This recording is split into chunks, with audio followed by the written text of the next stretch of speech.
ADHD affects around 4% of the population. It is defined by the World Health Organization as a persistent pattern of inattention and/or hyperactivity and impulsivity that has a negative impact on academic, occupational, or social functioning. It's considered a form of neurodiversity, and you might recognize the inattention, impulsivity, or hyperactivity in some of the children or young people in your church's groups. Today, I'm talking with Dr. Naomi Fox, a children's occupational therapist and the founder and CEO of Growing Hope, a charity championing accessibility and providing free therapy for children and young people with additional needs in partnership with local churches across the UK.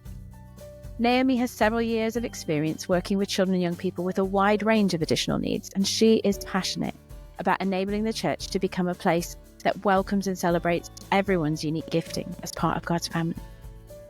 We hope this conversation gives you some understanding about ADHD and how to engage the young people with ADHD in your church. We pray that your church can be a place where everyone can belong and flourish. Hello, welcome Naomi to the Roots for Churches podcast. It's great to have you here. Great to be here, thank you. Today we are going to talk about ADHD and about how different children and youth leaders might want to include or help children who are struggling with ADHD to be more part of our church youth groups and children's groups, Sunday gatherings.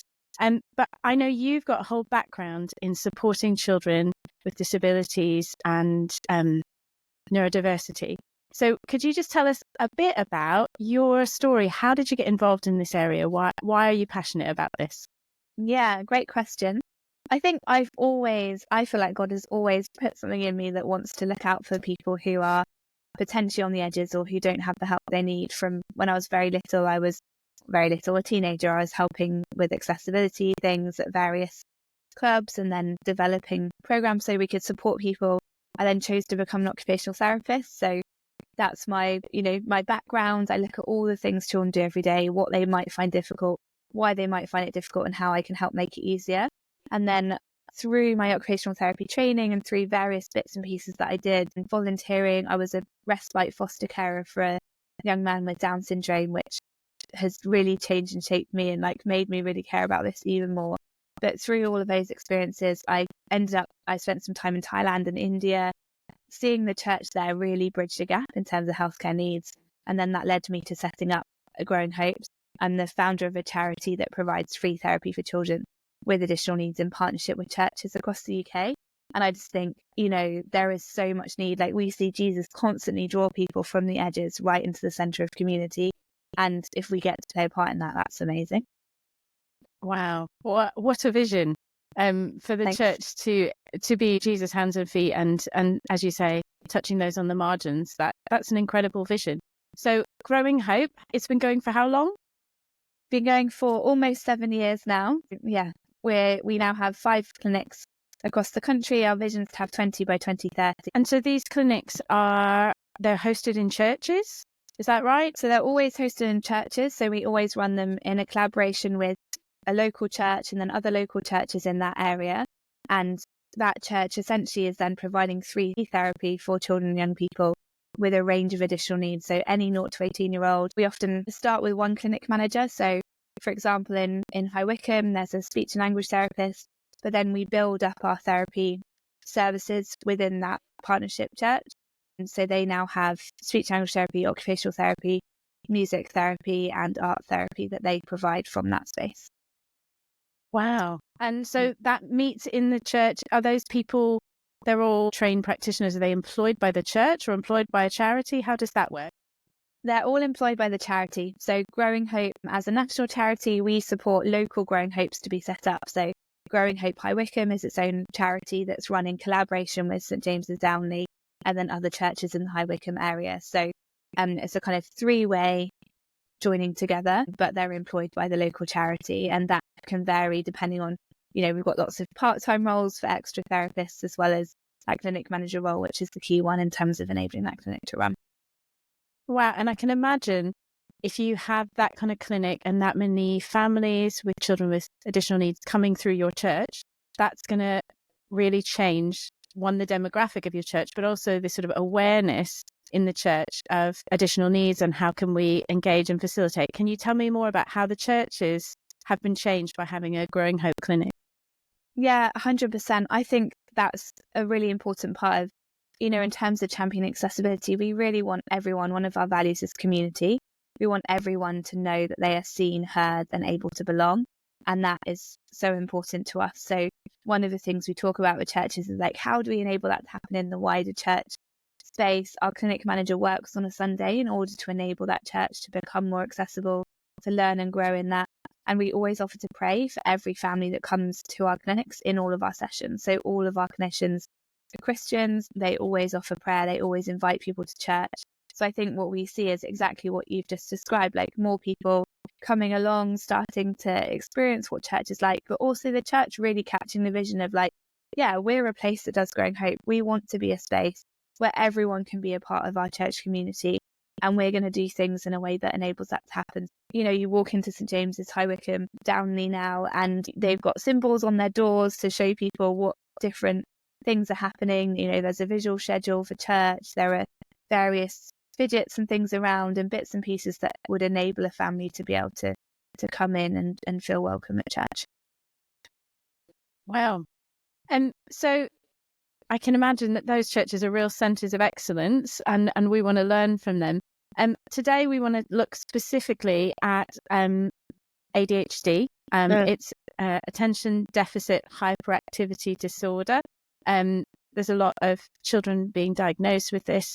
And I think many children and youth workers will recognise some of the behavioural patterns. Whether the children in their group have the diagnosis or not, they may recognise that this is something that's going on. And so with that framework of like, we want these children to belong, to be included, what can we do as children's and youth workers, or even as a senior leader leading an intergenerational service? How can we better include and help these young people with ADHD to belong and feel at home in our church? There are so many different things. It's a really good question. I think one of the things that, I often talk about to people about 5 different S's. I think the first thing that we can do, the first S I normally talk about is smile. Like we need to say hello to people. We need to be able to offer that sense of welcome and belonging, like from the beginning, even if we're like, oh gosh, I don't know quite what I'm going to do with this child young person who seems to be bouncing off the walls or finding it hard to focus. But first thing is saying hello. I think the second thing is around sensory things, like being multisensory is so important. So as an occupational therapist, one of the things I often talk about is how we process the world through our senses and what that looks like for us. So being able to understand the world through our senses. So if we can think about the way that we do our teaching, the way that we are presenting information, if we're using visual information, if we're using physical objects, if we're doing movement as part of the activities that we're doing, that's going to make it much easier for everyone to be able to join in. And I can give more examples of that, later in our conversation. I think the other thing is around signs and symbols, and that's one of our S's. I know that you guys at Roots have a resource that churches can use in terms of symbols that tell people what's happening, when it's going to happen. That makes a big difference for all of us. Or there you go, look, these lovely Roots cards that you can see on the screen. And when we've got a visual schedule like that, not only helps a child, young person, adult who has ADHD, that helps the volunteers, the people who are running something to be like, oh yeah, that's what I'm supposed to be doing next. But, whether someone has a mental health need or it just would like to know what's going on, like they're new to church, maybe actually having symbols that say, this is what's happening, when it's going to happen. Like we often would put them on a visual schedule line and then take them off when they're finished. That can make a really big difference to people being able to join in, which can be really good. Simplify is one of our S's. Simplify can be really helpful. So thinking about, okay, how am I summarizing what I want, the information that I want to get across? How am I able to simplify that in a way that, can just say it in one sentence? Because actually, if I have lots of different ideas, particularly for someone who has ADHD, where often there'll be lots of things in somebody's brain that they're trying to process, trying to work out at once. There'll be loads of kind of, they'll be thinking about the light's making a noise or not thinking about it, but that might be something in the background. They might be distracted by something else that they've come across or something they've seen that's interesting. So if we can be communicating in as simpler a form as possible, the key message that we want people to understand in whatever we're doing, whether it's teaching or a game or an intergenerational service, actually that's going to make a big difference to people. And then our fifth S, I think that makes 5, is support. So thinking about how we support people, what does it look like to actually really support that child, young person and their family? So when people come into church, actually the challenges of living with ADHD, of living with, lots of different additional needs, neurodiversity, often are very unseen. People don't understand that often there's a lot of behaviour we might see at home with our children who have ADHD or young people, or even for ourselves as adults, if that's a diagnosis that we have, or excuse me, something that we identify with. Being able to just recognise that someone might have been having a hard day, or just one of the things we do at Growing Hope is we really make sure that we're learning parents' names. Like I said earlier, we really want parents to know they're seen, everyone to know they're seen, heard and able to belong. And we always say to our therapists, actually, learn the parents' names. If you forget, look it up quickly before they come in the room. But learn people's names, ask them how they're doing, and check in with them. As a church, we're church family. Actually, sometimes finding a babysitter so you can go out for the evening might be much harder if you've got a child who has attention difficulties or ADHD diagnosed. What does that look like as a church to enable that to happen? Or what does it look like to have some activities while we're doing a shared lunch after church? Because actually that's going to mean that this family can stay, compared to if everyone's just sitting down around a table, because that's going to be a bit too overwhelming. So yeah, support would be the fifth S. So many good things there. I feel like we could unpack each of those for a good while. And as a parent of a child with additional needs, I have a daughter who has got ADHD. I resonate with so much of this. That church, I think, is not designed for people with sensory challenges. So church is either very loud or very quiet. So it's either overstimulating, there's a lot of music, a lot of people talking, or you're meant to be really, really quiet and reverent and not wiggle and make noise. And both of those are really hard for people with ADHD. And I think the sensory experience of and it's not just ADHD, there's lots of neurodiversity that has, and I would imagine other disabilities where sensory challenge is a big thing. So we're familiar with sort of fidgets and things like that are helping young people sort of have something where they can express that fidget without distracting others. But what can the church do to sort of help with sensory overwhelm? I mean, our church had ear defenders for a while because the music was quite loud, and quite a lot of people opted into those. But there's always this sort of we want it louder, we want it quieter. How do we manage the sensory needs across a group that are all going to have different sensory desires? Yeah, great question. I think, as an occupational therapist, the main thing I would talk about is regulation. What we're wanting to do at any one point is help everyone to feel as regulated as we possibly can. And as you say, everyone's an individual. Everyone will have different preferences, different needs, different things that help them or they find more difficult. One of the biggest things we know around regulation is actually about this sense called proprioception, which you probably have heard of, but not everyone might have heard of it. Proprioception is about our sense of where our body is in space. So if I put my arm here, I can close my eyes and copy it with this arm because I know where my body is in space. I don't have to look and be like, oh, okay, here's my elbow. How do I make this elbow here? What that means is that we kind of consistently are getting signals from our body about where our body is that help us feel grounded and know kind of where we are and what we're doing. So the way that we give more proprioceptive input is we do something called heavy work. So heavy work or movement activities, movement is the easiest thing to think about. What they do is they send signals to our brain that tell us where our body is. It kind of gives us a sense of there's my body. So, I pick up something heavy, I push the wall, or I have a crunchy snack like a carrot or apple. That gives me this feeling of there's my body. And what's amazing about this sense of proprioception, I think the way that God's designed our brains is incredible. With all of the different other senses, there are different things that are both calming and alerting. So if we think about noise, like you were giving an example of, lots of noise, changing in tempo and things is going to be over alerting and can be overstimulating.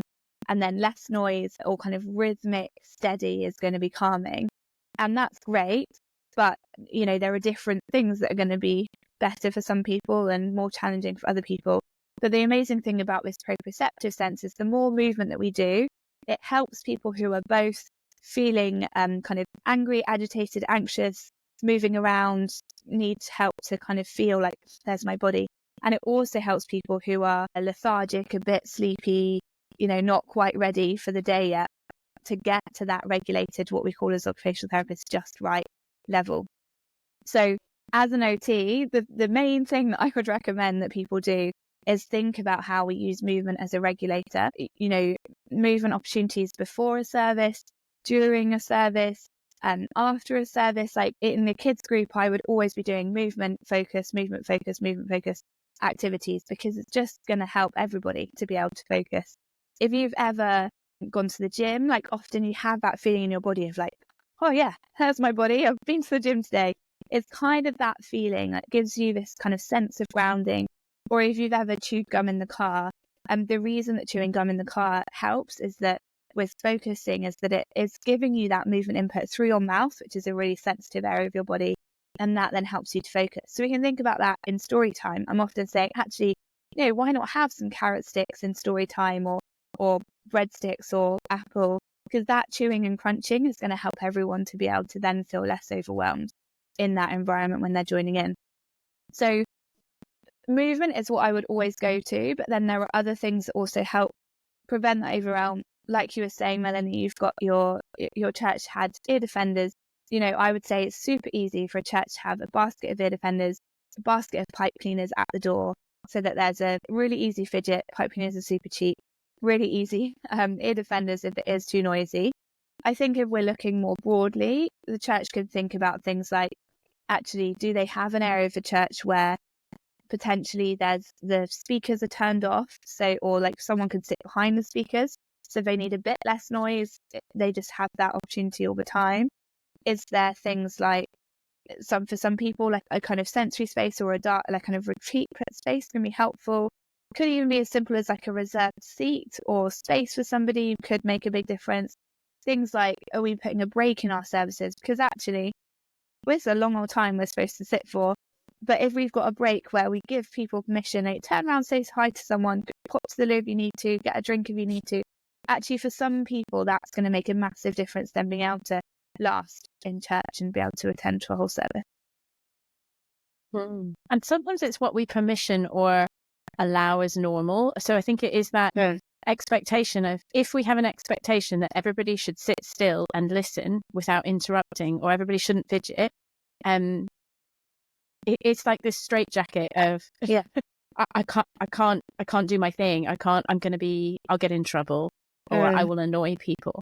Whereas, as you say, if there's permissioning, if there's like, get up and move around. Okay, now we're going to do this active thing.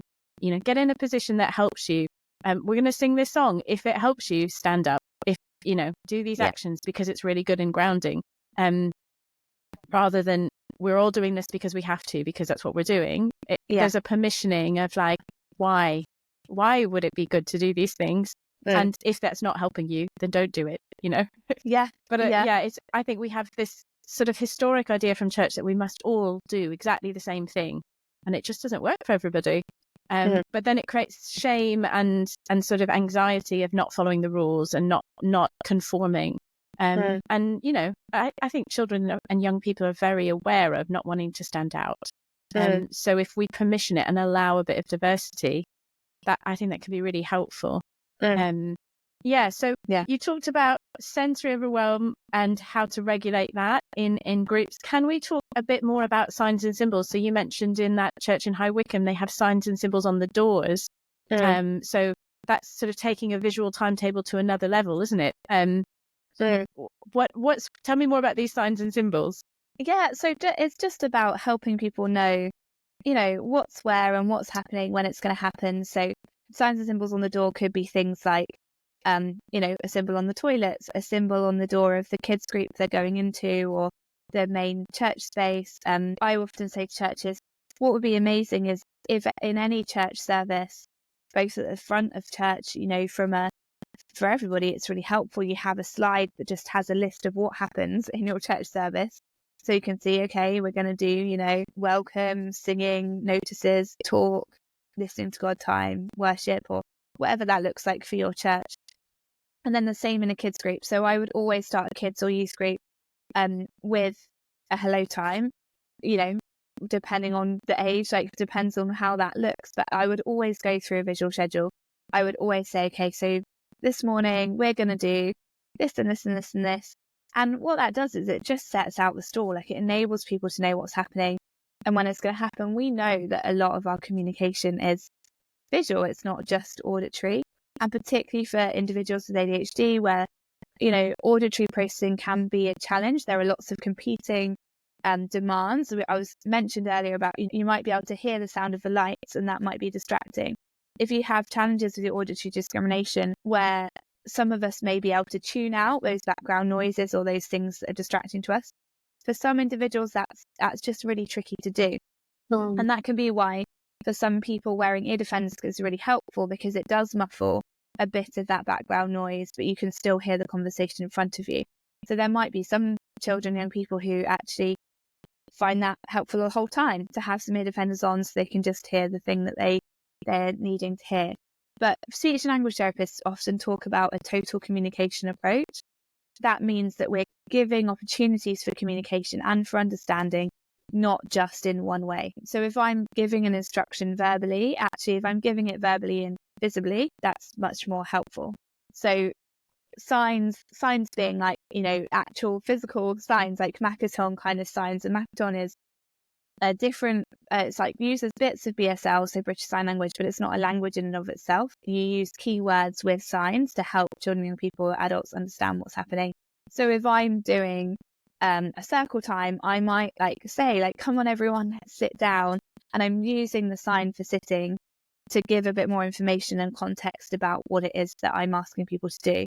So that if my brain hasn't had a chance to process that auditory information, at least it is also processing some of that visual information. That's really helpful. And I just think the application of this isn't just children and young people with ADHD. I'm thinking of a man who used to help in my youth group, and he had hearing aids. And he said to me, hearing aids are great because I can hear the conversation, but I can also hear the conversation just to the side of me, and my brain doesn't know the the hearing aid doesn't know the difference. My brain does. And it's almost having I'm sure hearing aids have improved since that day, but it is that, like, the ADHD brain can be a bit like a hearing aid where all the volume and everything is turned up. And I think that similarly with people, maybe elderly people who have hearing aids, or those who have hearing problems, like, we just need to know that our communication needs to be more than just talking, and not assuming that they can easily compartmentalize all the other noise in the room, because it is really challenging. Yeah, exactly. And I think, going back to something that you were saying earlier around often church is either really loud or really quiet, and it can be quite tricky to match within that. Also thinking about that in terms of people being able to engage and being able to, the volume's turned up on everything. Actually, moments of quiet are helpful often for individuals with ADHD, but we've just got to think about how we balance that. I often am saying to people, actually, you kind of want a mixture of stuff happening within whatever session you're doing, so that you do have moments of more quieter, focused time, but also you're doing the things that are regulating in between, because they're going to make a big difference. Yeah, and as people grow up and sort of get to know themselves and their set regulation needs, they will self-regulate and do things. So I know my daughter will often take herself off to the toilet if the room's getting too loud. Not that she needs the toilet, but the toilet is often quiet. And it's she figured that out herself. It's like, how do I get out of this room because it's overwhelming? And we need to be a place that allows people to self-regulate as well. We can't always control the environment for everybody, but recognizing that they're going to do it themselves, and not almost shaming or telling them off for disappearing to self-regulate, because that's really, I'd much rather her self-regulate than have a meltdown. And so, as leaders facilitating these groups, recognizing if a young person is withdrawing, it may not be disengaging with your content or even with you relationally, it might be like, I'm self-regulating here. And not to take it personally, because I think as a youth leader, you might be like, oh, this kid is really checked out. Like, well, yes, but no, don't take it personally. Your content's great. Exactly. Allow them to check back in when they're ready to receive more. They've kind of hit their capacity, and I think having an empathy towards that, because with these kind of struggles and disabilities, they're not visible on the outside, and I think it is hard to know. I often wish there was like a little thermometer of like, how overwhelmed are you on the outside? Yes, you can because it is hard to tell. Yeah, totally. And particularly for girls, I think girls are very good at masking, like, often they're less diagnosed than boys because they have learned a bit more around the like social norms and what I should be doing, and there's a bit more feeling of like pressure to keep it in, and we don't always see it as much as we might see a boy with slightly more potentially presenting disruptive type behavior, not always, but like that can make it easier to identify. And I think you're so right. Like, I think if we're giving people permission to do things like that, use the toilet when they need to, or even if it's use a fidget if they need to, like there's quite simple things that could make a big difference. Have some pieces of paper so if someone wants to doodle while they're listening, they can doodle, different things like that. Just give people that permission to be able to do something that is then going to enable them to self-regulate, because that makes a big difference. I think the anxiety that I know I've had it when I'm in a children's group and leading, is that if I bring out the fidgets, everybody wants them. And for those kids who really, really need them, it's like, a game changer. But is it distracting for everybody else? And sort of the novelty of it. And if we bring out paper and pens for everybody to doodle, some kids that helps them concentrate, but other kids, is it not helping them? And I suppose there's that sort of navigating that as a leader of wanting to help everybody engage, but knowing that some of these things are actually distractions for other people who don't need them. So how do you lead in a way that is there some wording or some ways of helping people engage so that the things that serve some people don't then distract other people? Yeah, it's a really good question, Melanie. I think one of the main things is something you said earlier. Like, I think when people know the why stuff is helpful, then that makes a big difference. So if I'm giving fidgets to a group, for example, I would often give a pipe cleaner to everyone in a room because I actually know it's going to help everybody. Most people, it's going to help their brains feel more able to engage. They're going to be able to listen to me more, even if they're not looking at me. Actually, lots of children might be looking at their hands and then be able to repeat back every single thing that I've just said. So the rule that I always give with fidgets is this is to help you concentrate. It helps our brains to focus. If you throw it or stop using it to help you concentrate, I'm going to take it away. But that's it. That's the only rule that I would give around fidgets. I think stuff like pen and paper, again, like, as you say, like for some young people, children, that might not be super helpful. And then I think it's okay to give it to children that it will be helpful for. I think as adults, we're often more nervous about letting people have specific things than the kids and young people are themselves. So often kids might be like, oh, well, why don't I get that? And we can say, just like I need glasses to help me see, Sammy's going to have this pen and paper to help him listen. And they're like, oh, okay. Mostly people are quite accepting, like in a way that we don't always assume they are going to be. I think things that can also be helpful there are things like being able to sit on a gym ball. We talked about how important movement is. Things like being able to sit on a gym ball, being able to have a wobble cushion, which is a cushion with a bit of air in it that you can sit on when you're in a circle time. That can be really helpful.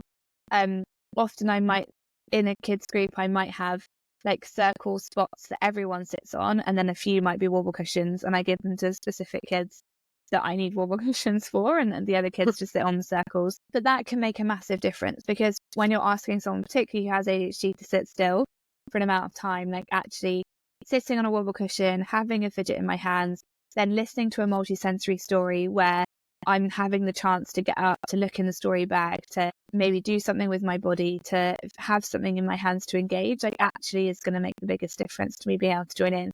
And then if you create your kids ministry, youth ministry, adult ministry, in a way that does that, actually so many more people could come and access church and feel comfortable and be able to manage. And you potentially wouldn't even notice who has ADHD, who doesn't, or who might have various needs, because you're doing something in a way that does enable everyone to have that, like, what they need to stay regulated. So can we backtrack? I'm aware that we've been talking about ADHD and I'm very familiar with it, but for many people listening, they may not understand. Like, can you talk us through why the fidgeting? What's sort of the neuroscience of ADHD? Because it's not fidgeting to get attention. No. What's going on in the brain that makes somebody with ADHD maybe more wiggly than other people? Yeah. Well, so ADHD is, it's like you were saying earlier, attention hyperactivity deficit disorder. Wait, no, that's wrong. Attention. I put it in the wrong order. Attention deficit hyperactivity disorder. Goodness me. Yeah.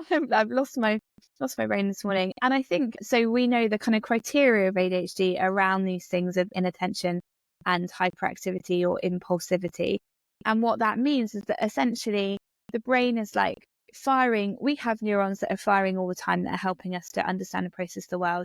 I think your explanation earlier, Melanie, of like the volume being turned up on things is quite helpful. So essentially it's like the volume is turned up on all the information, or lots of the information in our brains if we have a diagnosis of ADHD. And that means that to be able to pick out the information that I need to be able to focus on a particular situation is a lot more effort for me. It also means things like has a big impact on sensory processing. So if I'm fidgeting around, it's essentially, as you say, like, it's not just because I'm trying to be fidgety. Like, actually, I probably am not getting as much of that proprioceptive feedback of like, oh, there's my body. And on a subconscious level, what I'm doing is I'm moving my body, because that is going to give my brain more feedback as to where my body is. And then I'm like, oh, okay, there's my body. You know, if I'm getting up and moving around, like it's not it's not a conscious kind of thing. Often it might be a subconscious thing of just a body wanting to like be a bit more grounded and know where it is. And I think the same thing with all of the other bits we've talked about in terms of auditory processing. If that volume is turned up in all of those different things, that makes it really hard to hear what it is I'm saying. So I might shout more, I might interrupt, I might say something different, or find it hard to have that conversation. And that might be because my brain can process that information more easily if I'm in control of it. And we often see that again with our like physical, with like our sense of touch. We often see children who really don't like unexpected touch, but like are into touching everything. But if we're touching things ourselves, our brain is more able to process what that touch is, and that can be why it's easier to process. So yeah, there are loads of things like that's really helpful. I recognize that of not wanting to be touched but willing to touch other things, because it is about control and knowing. Yeah. And you can be sensory seeking and sensory avoidant in the same person, you know, like it is I don't know. It's somebody else's body and experience, and it is fascinating. And you're like, it's so different. And the compassion in me of like, and you have to live in a world that doesn't really work for you, that is overwhelming all the time, or we have expectations of you to act just like me, and that's not really fair. So as you say, like a more sensory and interactive session for adults, for intergenerational, for children, for youth, it's going to work for everybody. I often say this about intergenerational church. It's good for children, but it's good for people with dementia. It's good for people with English as a second language.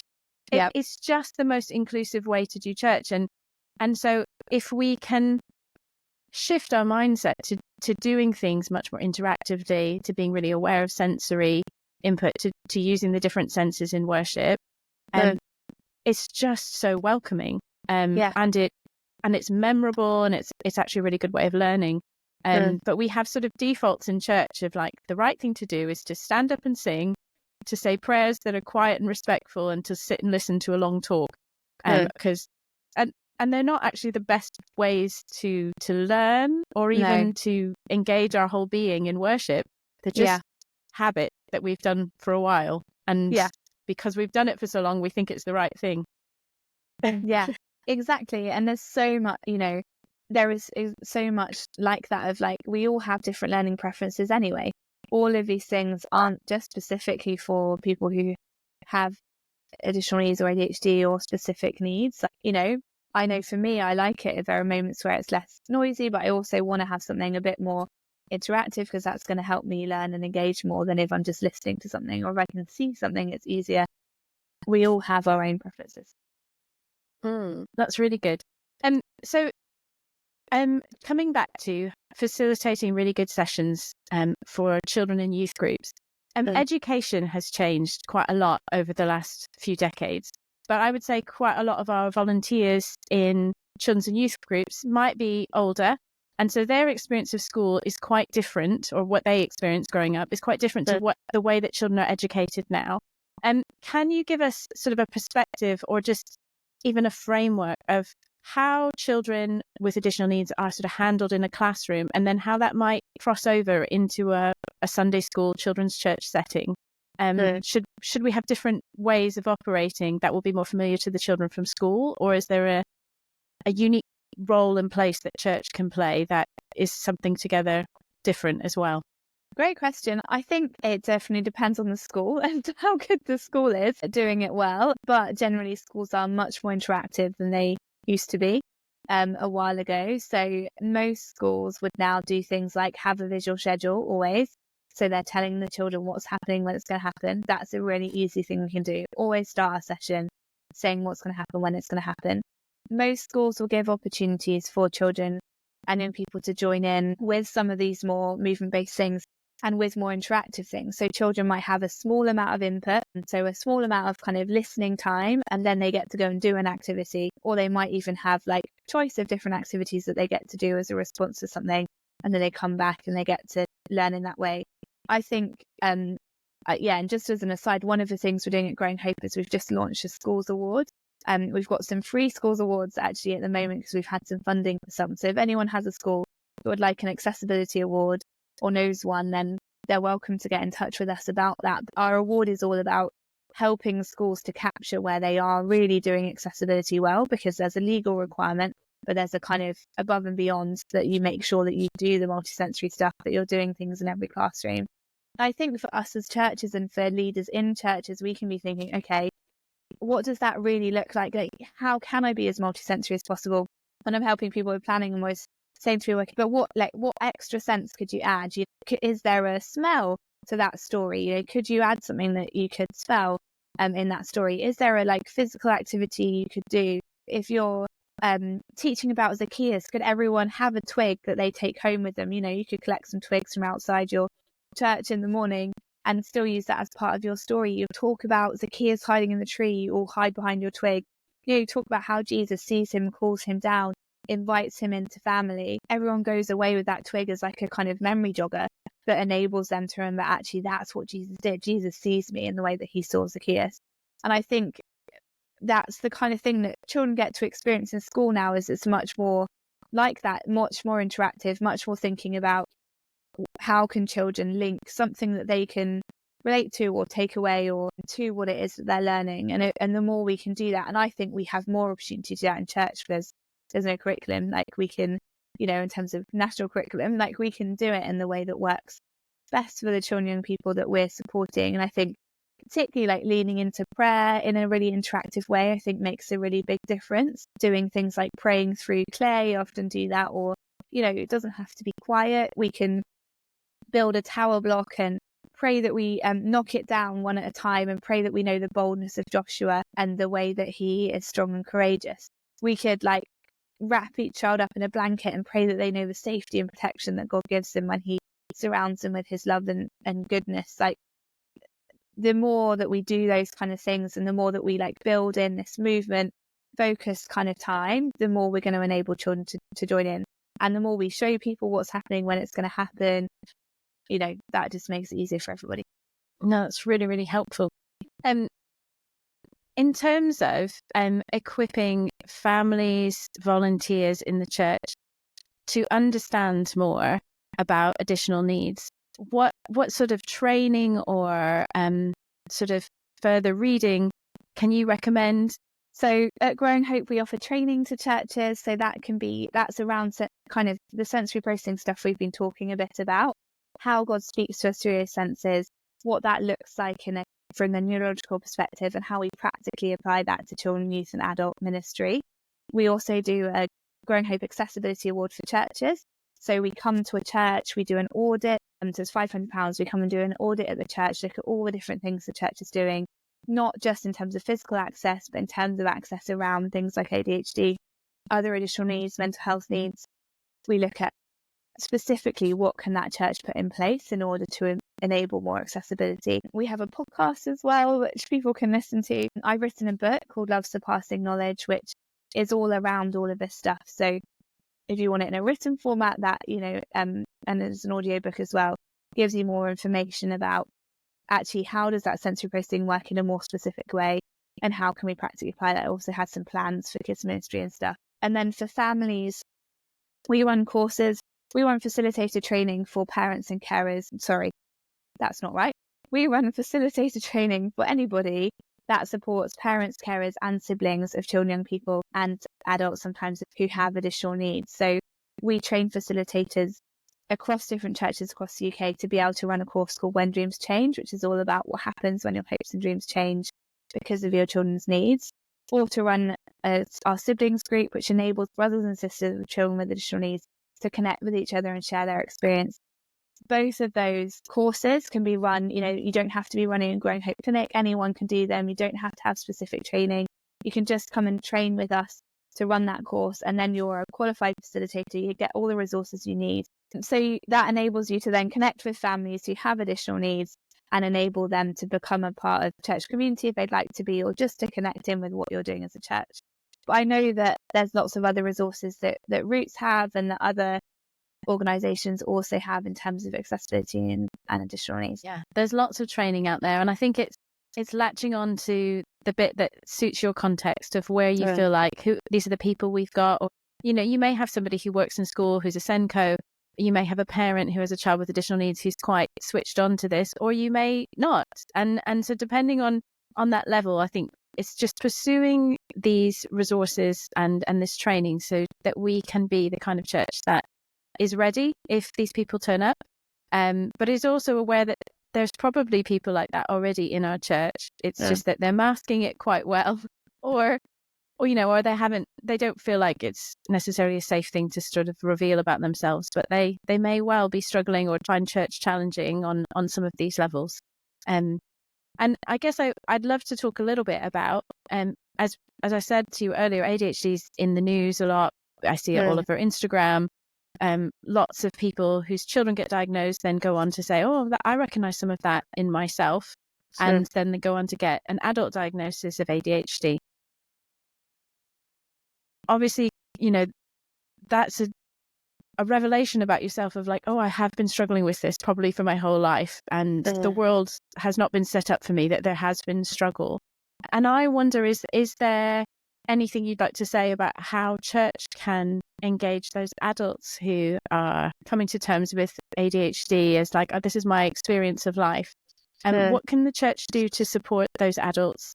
Yeah, it's a really good question. I think lots of the principles that we've talked about already in terms of practical support make a big difference. So, all the things like having breaks in your services, having stuff people can fidget with, having pens and paper if people want to use those, having permission to do things make a big difference to adults as well.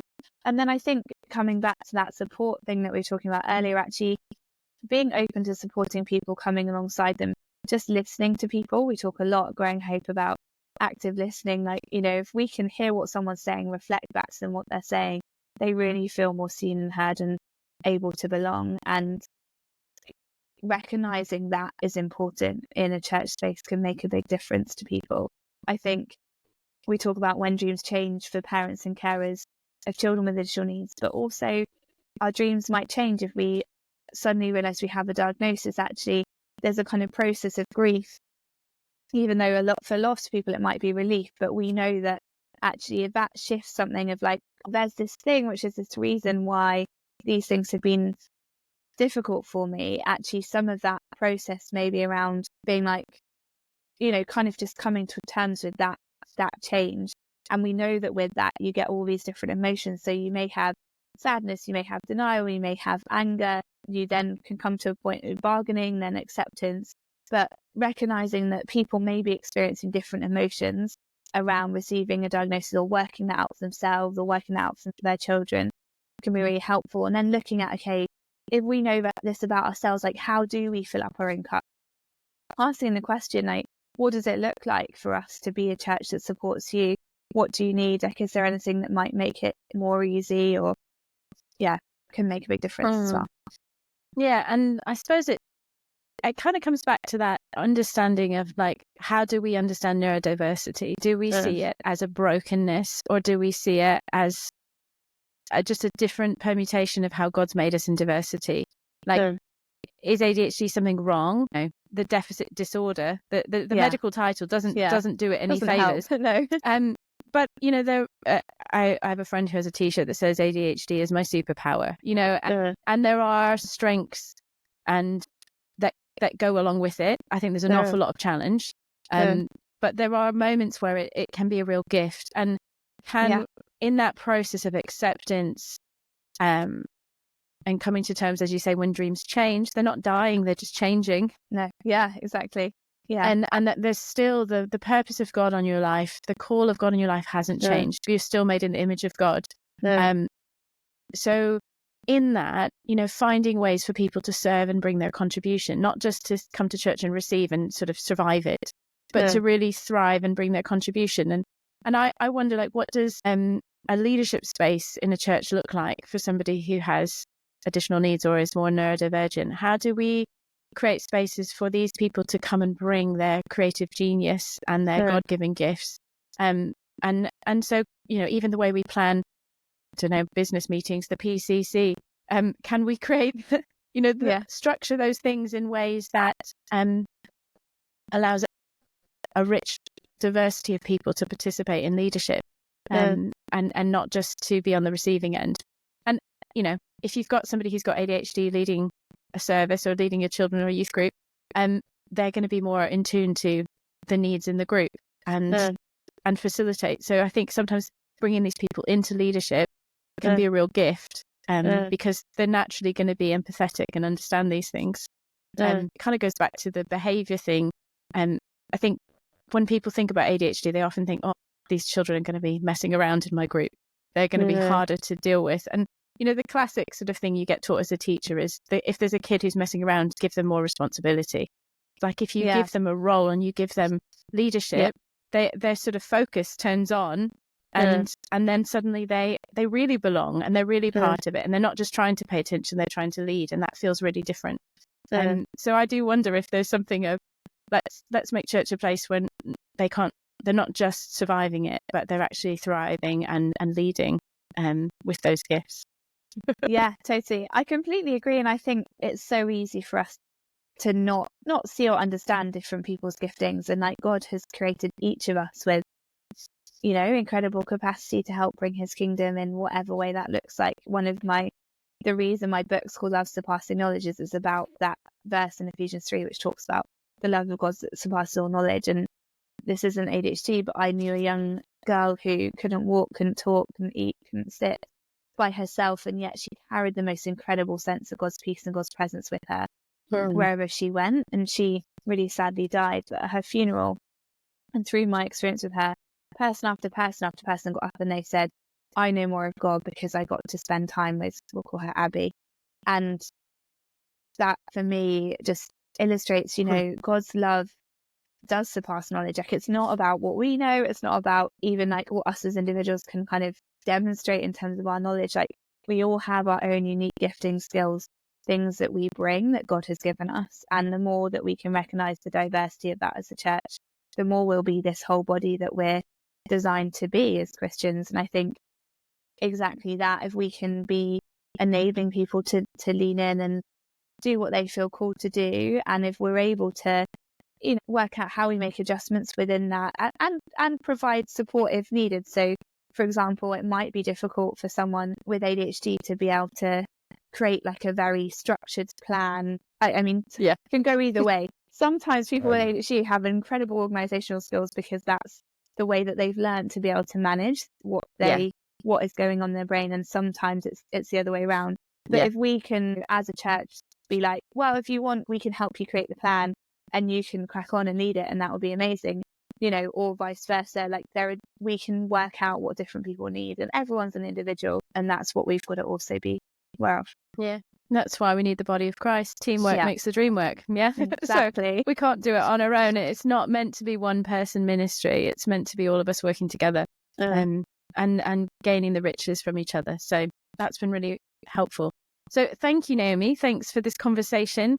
I do hope people will go and look up Growing Hope, check out the When Dreams Change course. I think that would be a fantastic thing to see run in more churches, and find out more about possibly running a Growing Hope clinic in their church. That would be great to see more of that. I know the need is great, and just any of us living in the UK know that the NHS is oversubscribed. It's hard to get the support you need, not for lack of willing, it's just lack of availability. So I was going to ask, how does it get funded? How, where does the money come from? If a church wants to start a clinic, how do they have to fundraise for it? Do they pay for it?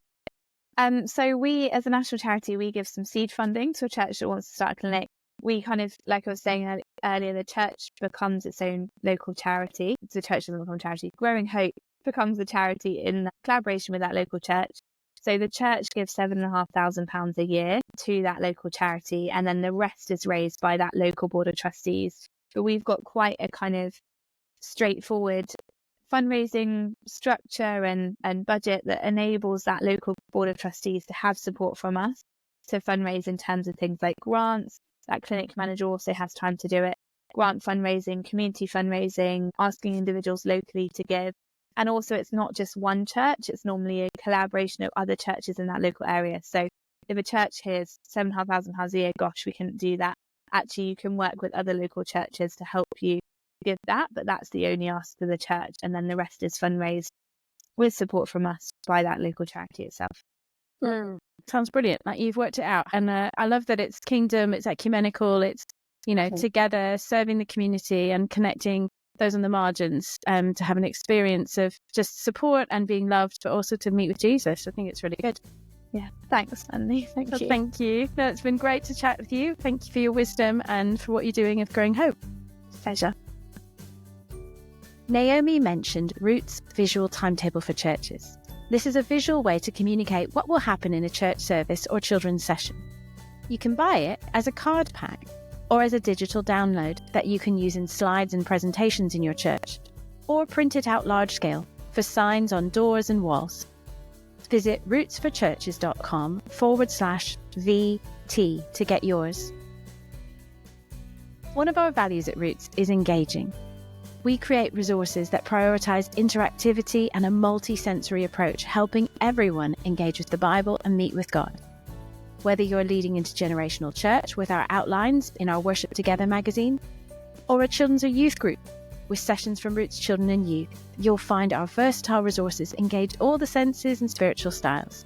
Head to rootsforchurches.com to take out a free trial and learn more.